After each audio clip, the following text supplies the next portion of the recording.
Halo, Assalamualaikum warahmatullahi wabarakatuh. Shalom, Om Swastiastu, Namo Buddhaya, Salam Kebajikan. Sebelumnya, perkenalkan di sini nama saya Alia Hamada. Saya berasal dari angkatan 2023, Fakultas Kehutanan Universitas Lambung Mangkurat. Tujuan saya membuat video ini adalah untuk memenuhi tugas mata kuliah konservasi sumber daya hutan, yakni disuruh untuk mereview jurnal tentang konservasi sumber daya hutan itu sendiri. Jadi, jurnal yang saya review kali ini adalah berjudul tentang peran masyarakat terhadap konservasi sumber daya hutan. Jadi, pertama-tama di sini saya akan menjelaskan tentang definisi dan tujuan konservasi hutan. Yang pertama itu ada definisi konservasi hutan. Nah, jadi, hutan konservasi itu adalah kawasan hutan yang dilindungi untuk menjaga dan melestarikan keanekaragaman hayati, termasuk flora dan fauna serta ekosistemnya. Tujuan utamanya adalah untuk mencegah kerusakan dan deforestasi, sehingga fungsi ekologis hutan tetap terjaga. Hutan ini dikelola berdasarkan undang-undang mengatur perlindungan sumber daya alam dan ekosistemnya. Selanjutnya itu ada tujuan konservasi hutan. Jadi, konservasi hutan ini bertujuan untuk melindungi ekosistem, menjaga keanekaragaman hayati, dan memastikan keberlanjutan sumber daya alam bagi generasi mendatang. Nah, konservasi hutan mencakup berbagai tindakan untuk melindungi, memulihkan, dan mengelola hutan agar tetap berfungsi secara ekologis dan sosial. Nah, kegiatan konservasi hutan dapat dilakukan di berbagai lokasi, termasuk di taman nasional, cagar alam, dan areal hutan yang dikelola oleh masyarakat lokal. Selanjutnya, di sini ada penjelasan juga tentang hutan sebagai keanekaragaman hayati. Nah, hutan itu merupakan rumah bagi berbagai spesies flora dan fauna yang berkontribusi pada keseimbangan ekosistem dan menyediakan sumber daya penting bagi kehidupan manusia. Hutan berfungsi sebagai ekosistem yang kompleks, mendukung interaksi antar spesies dan adaptasi terhadap perubahan lingkungan. Nah, di Indonesia, hutan hujan tropis memiliki kekayaan spesies yang luar biasa, dengan 10% dari total spesies di dunia berada di Indonesia. Selain itu, hutan menyediakan jasa ekosistem penting seperti pengaturan iklim dan penyimpanan karbon, serta mendukung kehidupan masyarakat lokal melalui sumber daya yang berkelanjutan. Jadi di sini ada juga dibahas tentang manfaat hutan. Nah, jadi manfaat hutan yang saya dapat dari jurnal itu ada dua. Yang pertama itu manfaat hutan sebagai manfaat ekonomi, dan yang kedua manfaat hutan sebagai perlindungan lingkungan. Jadi penjelasan tentang manfaat hutan sebagai manfaat ekonomi adalah hutan itu memberikan berbagai manfaat ekonomi seperti hasil hutan, non kayu, pariwisata, dan penyediaan bahan baku untuk industri yang mendukung perekonomian lokal. Kemudian manfaat hutan yang kedua itu adalah sebagai perlindungan lingkungan. Nah, hutan itu berperan dalam menjaga kualitas udara dan air, mengurangi erosi tanah, serta berfungsi sebagai penyangga terhadap perubahan iklim melalui proses penyerapan karbon. Ada juga pembahasan tentang ancaman terhadap hutan di Indonesia, yaitu deforestasi dan perubahan iklim. Nah, deforestasi itu disebabkan oleh pembukaan lahan untuk pertanian, penambangan liar, dan urbanisasi yang mengancam keberadaan hutan di Indonesia, yang berkontribusi pada perubahan iklim global dan hilangnya keanekaragaman hayati. Deforestasi memiliki dampak signifikan terhadap perubahan iklim. Dengan menebang hutan, karbon yang tersimpan dalam pohon dilepaskan ke atmosfer, meningkatkan konsentrasi gas rumah kaca seperti CO2 yang berkontribusi pada pemanasan global. Nah, selain itu juga hilangnya hutan itu mengganggu siklus air, menyebabkan perubahan pola curah hujan yang ekstrim dan menghilangkan resiko banjir serta kekeringan. Deforestasi mengurangi keanekaragaman hayati dan merusak ekosistem yang memperburuk krisis iklim secara global. Oleh karena itu, upaya konservasi hutan sangat penting untuk mitigasi perubahan iklim. Nah, jadi di bawah materi ini itu terdapat 4 gambar. Gambar yang pertama itu menunjukkan penebangan liar. Gambar yang kedua itu menunjukkan adanya emisi gas rumah kaca karena terjadinya penebangan liar itu. Karena berlebihnya penebangan liar memacu meningkatnya gas rumah kaca atau pemanasan global. Terus dari tindakan tersebut muncullah perubahan iklim yang dapat kita lihat pada gambar ketiga. Setelah terjadinya perubahan iklim tersebut, maka itu mempengaruhi pada gambar keempat, yakni pohon-pohon akan mengering serta tanah atau lahan pun akan menjadi kering dan tandus. Nah, jadi di PowerPoint saya ini dijelaskan juga tentang peran masyarakat dalam konservasi sumber daya hutan.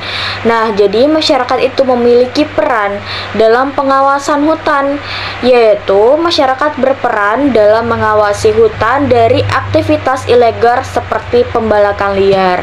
Selain itu ada juga pencegah kebakaran, yakni masyarakat terlibat dalam upaya pencegahan dan pemadaman kebakaran hutan.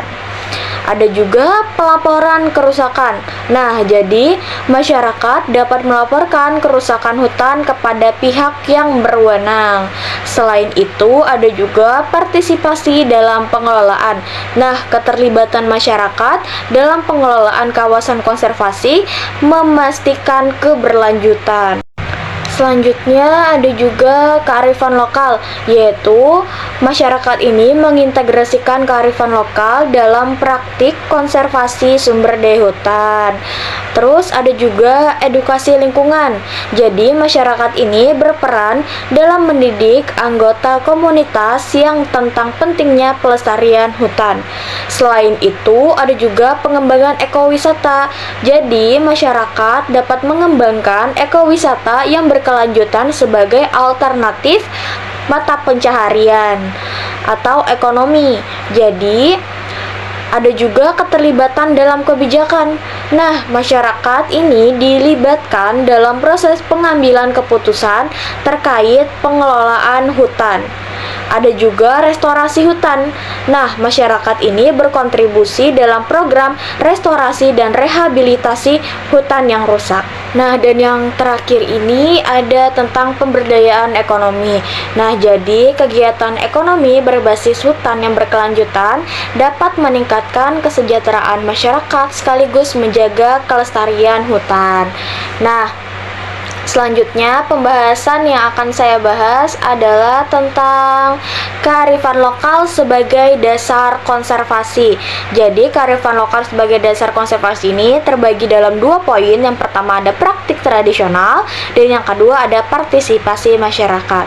Jadi praktik tradisional itu adalah kearifan lokal yang mencakup pengetahuan dan praktik tradisional yang telah diwariskan secara turun-temurun yang berfungsi untuk menjaga keseimbangan ekosistem dan memanfaatkan sumber daya alam secara berkelanjutan.